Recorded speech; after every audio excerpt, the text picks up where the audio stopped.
Hello everyone, welcome back to my channel. I'm Bill. In this video we will be in the Ultimate Wilderness book for Pathfinder 1E. We're looking at War Magic. This is the continuation of the War Magic spells, where I just look at the spells off of the arcane and the divine spell lists and read them, because a lot of these spells in the other books I'm not familiar with if they're not from the core rulebook.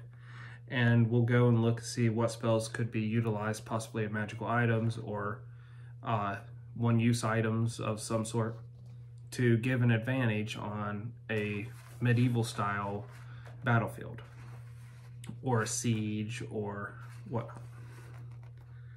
So where do the spells start in this book? Spell list 222.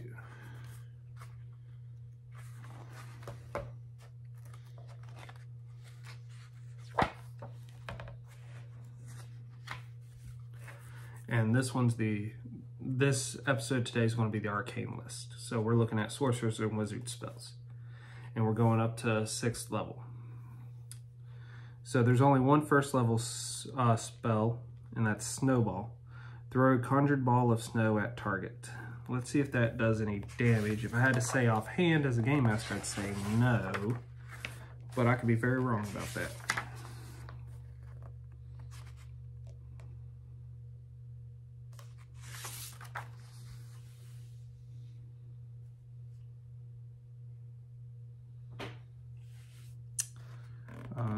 Standard action to cast. Range is close, 25 feet plus 5 feet per 2 levels.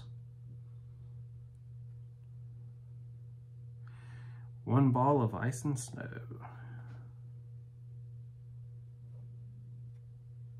The snowball deals 1d6 points of cold damage per caster level you have, maximum 5d6. So that would be useful because it does cold damage, so it gives you a first level spell that'll do cold damage. But in a warfare scenario, unless you can generate a bunch of these, I don't see it being that useful. Now, how could I make that useful?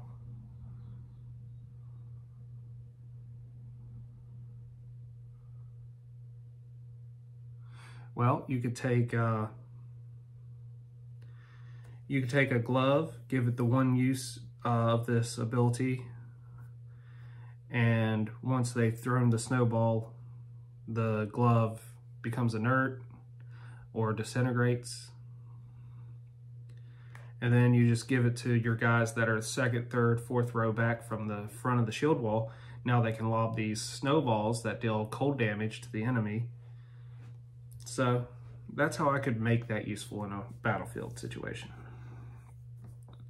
Callback. Teleport a familiar or spirit animal to your side when it is injured. That'd be useful for your player, but not necessarily for a battlefield.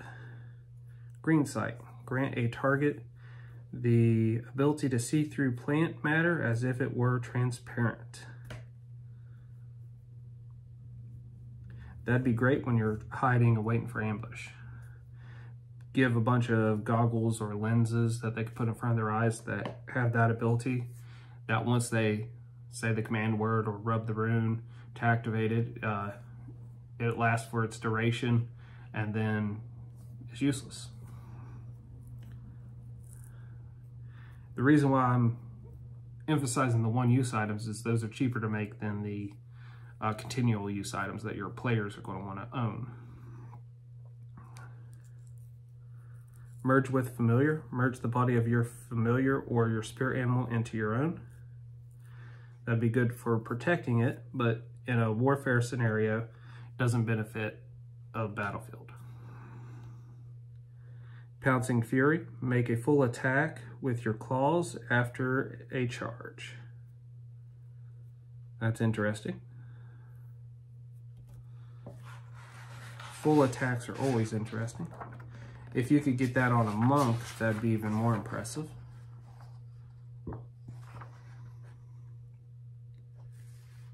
So 2nd level spell, Pouncing Fury, personal, 1 round per level.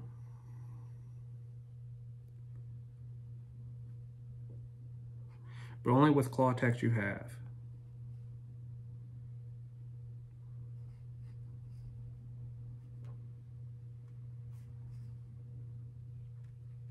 So this does not give you claws, it just allows you to use claws. So you're going to have a bloodline that gives you those claws to take advantage of Pouncing Fury. Vine Strike. So Pouncing Fury would not be that useful on a warfare battlefield. So Vine Strike. Enhance one of your natural or unarmed attacks with thorny vine growth. Now that's cool.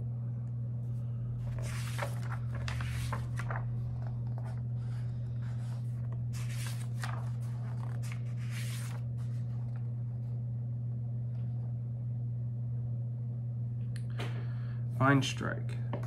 Duration's 1 minute per level, so it lasts a good deal.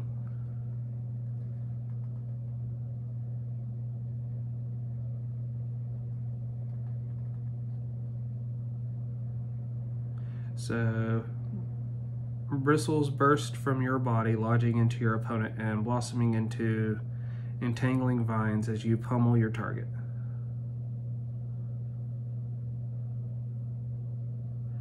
While this spell's in effect, one of your natural or unarmed strikes deal additional 1d6 points of damage. And each creature hit with that natural weapon or unarmed strike must succeed a reflex save or be entangled for the duration of the spell. On a successful reflex save, the creature is immune to the entangle effect for 1 round. If a creature is entangled, they could spend 1 standard action to remove the vines, but can still be entangled by further unarmed strikes. That would be a great thing to give your monks. So if you have a militia of monks or monk warriors in your party, in your military, I'd give them 1-use items of that. Give them a gauntlet of it. Or give them a leather glove, because it's still considered a natural attack if they're wearing a leather glove. So that can be very useful, because you get a few of them every one they hit for the duration of that spell, which was like 1 minute per level, so it's 10 rounds per caster level. It's a 2nd level spell, so that's minimum 3 minutes that they get that active for, or 30 rounds if you wanted to break it down into rounds, that they can just run in and start flurrying everything and everybody.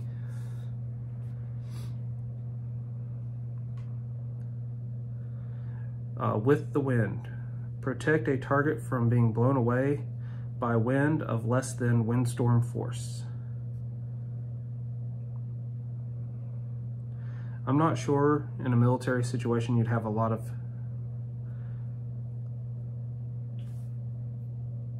use of wind that would blow away a target that you don't want blown away. Unless your party consists of a lot of short adventurers, or your military consists of a lot of short races, most of the armor and everything they're wearing would keep them rooted to the ground, unless it was, which this can't stop, a windstorm force wind. So without that further ado, let's dive into 3rd level sorcerer and wizard spells. Bleed for your master. Compel a companion to take damage for you. Okay, that sounds like a good mind messing with.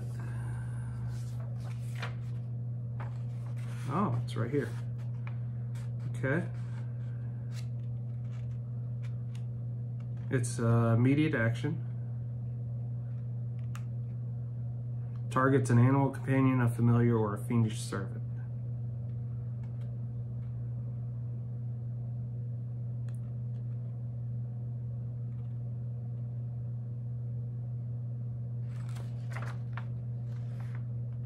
So it targets familiars and such, so it's not going to be that great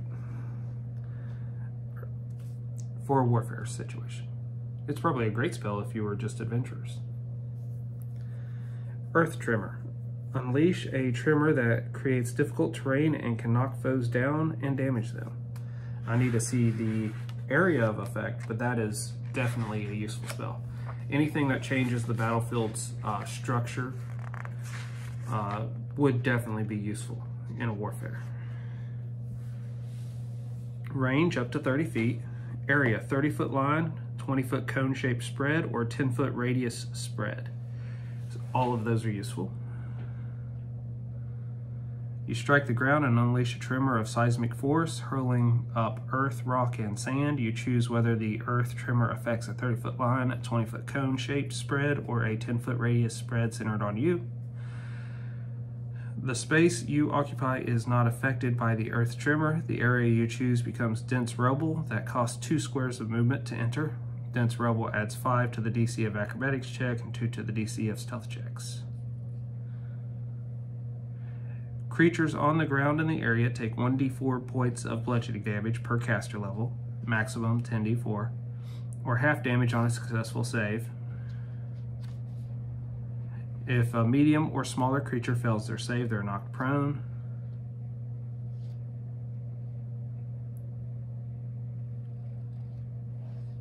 So this would be very useful if you wanted to do it as one-use objects. You would have to preset them as one of the area effects, line, cone, or spread. And then I would probably do spread as my thing that would give my soldiers, because that would give them the most control over where it's going. Put them on sling bullets. When the sling bullet impacts the ground, it activates. And then right before the enemy soldiers start marching towards you, you could hit the ground at their feet, and all of a sudden now they're burning all this movement. They could be knocked down, giving you all the advantage on your retaliation. Iron Stake. Hurl a spike of cold iron at a foe.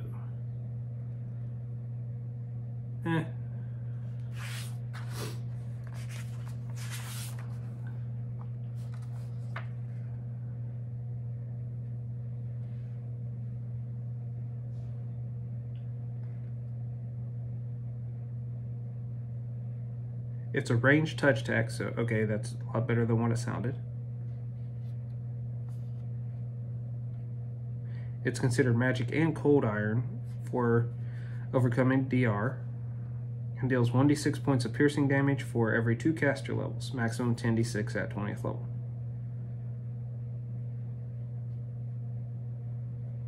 And if the creature has DR2 cold iron, so cold iron surpasses their damage reduction, and it gets struck by the spell, they are sickened for 1 round. So, for the amount of damage it does, it's not going to be that great. It's very specific for fighting very low-level demons or devils or fey creatures, which I expect that's really what it was designed for. And because it's only a single one, it's not going to be as useful. Now, it did say ranged touch, so if you could, say, create a bunch of darts that turn into these cold iron projectiles, cold iron stakes, with a command word activation, and then you throw them as ranged touch, that could get very devastating. I could see that your soldiers, 2nd, 3rd, 4th row back, pulling out a dart, casting that, so now it's like almost a javelin, but all they have to do is hit a touch AC, and the touch AC, when you're in formation, is like 10 or 11. It's not going to be very high because they don't have areas to move around and dodge. So I could see that being useful if you used it that way. And it would do enough damage at 3rd level spell, so 5th level wizard, 6th level sorcerer range. That's at least 5 dice. Or was it 1 per 2 caster levels?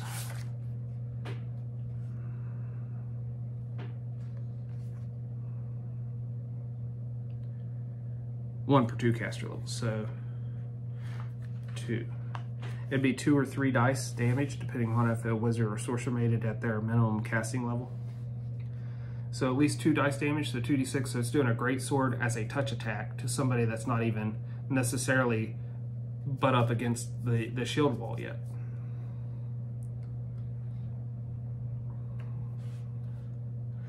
We're on to 4th level arcane spells now. Fey Form 1, assume the form of a small or medium fey creature. I'm not very aware of small fey creatures or medium fey creatures. Well, yes, I'm aware of the medium fey creatures, but the small ones I'm not that sure of. Usually they're a lot smaller than small. So I'd have to look at that creature list to determine if that would be extremely useful, but I would assume not too much. Excuse me. Unless you see a fey that can do something that could affect the hallucinations or the minds of all these things, and you get access to that magic, let's see if you would.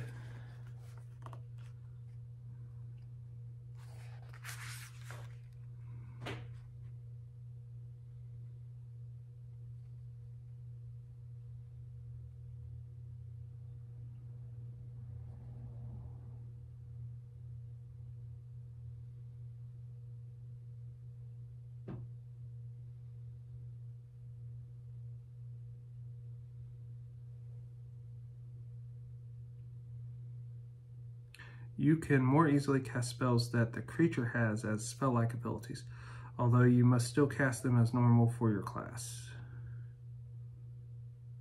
When you cast a spell that the creature has as a spell-like ability, it requires no verbal or somatic components and can't be countered. Interesting. So yeah, that could get useful if you could find one that could affect a big group. And then you just need to put that on your more intelligent soldiers or your more experienced soldiers, and then have them turn into this thing and then use it to its effects. If you had like half a dozen of your soldiers do this, and assuming the effects could affect more than like 3 or 4 enemy soldiers, you could start to create gaps in that wall formation and then start hammering home and breaking it up and winning the day that way.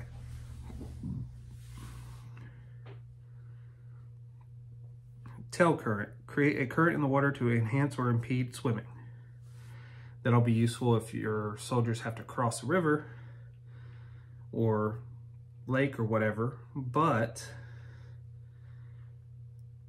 there are other things that could be just as useful. Tailwind. Create a current of wind to enhance or impede flight. Same thing.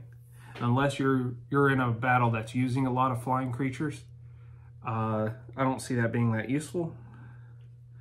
But if you are, like griffins and pegasuses and whatnot, then that could be very useful. We're on to 5th level arcane spells. Greater Callback. Teleports a familiar or spiritual animal from miles away to your side when it is injured, so it's not going to be useful for a big warfare. Don't get me wrong, it's very useful for that wizard that's using it. Companion Transposition. Swap places with your animal companion, familiar, or spirit animal via teleportation.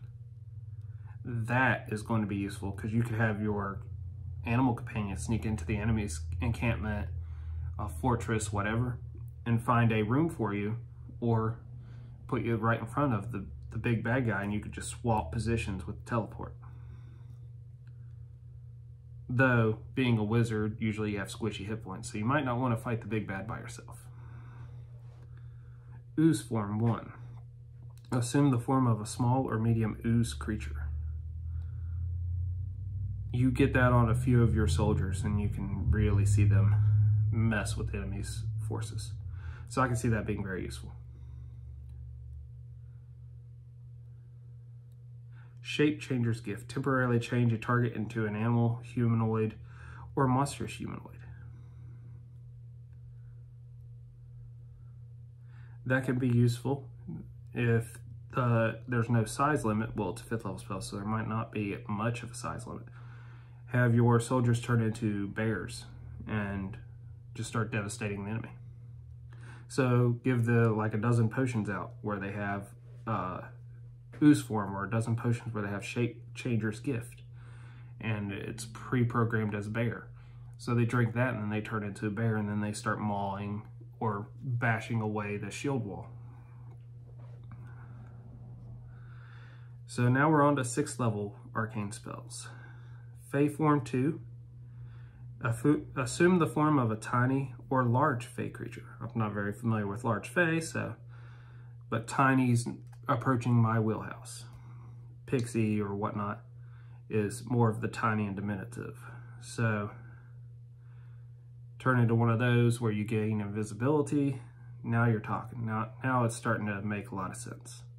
Problem is you're burning a 6th level spell for it. So you need to make an item out of a 6th level spell. Ooze Form 2, same thing, turn into a large ooze creature.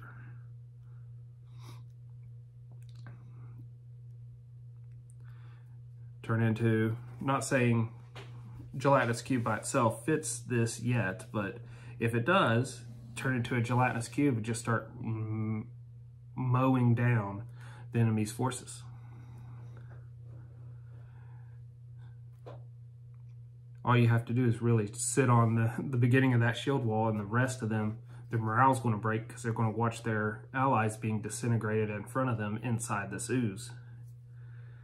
And then you just move forward again, or move left and right and start destroying their army, if their army hasn't already begun to flee away from that small area. Put that on 3 or 4 of your guys, and all of a sudden their whole military formation line is gone. Also, you have wooden doors usually are what's used to protect a fortress. Turn a couple of guys into an ooze that eats the wood, which would be a gelatinous cube, I do believe, because I think the only thing they don't dissolve all the way is metal. Maybe bones. But they could hit that door and just disintegrate all that wood and then make an opening. In addition to that horror, they would then start mowing down the enemies that are trying to reinforce that door. So I can see that being very useful. Well, that's what I got out of this list. Hope it was A, entertaining, and B, get those wheels spinning on what you can do with your spells. We will look at the divine version of that next time. And when we do the divine, we'll do the cleric list and then look at the druid list and see if there was any differences. Usually I'll say the name and skip over the details if I already talked about it in that episode. So, well, until we came again, guys.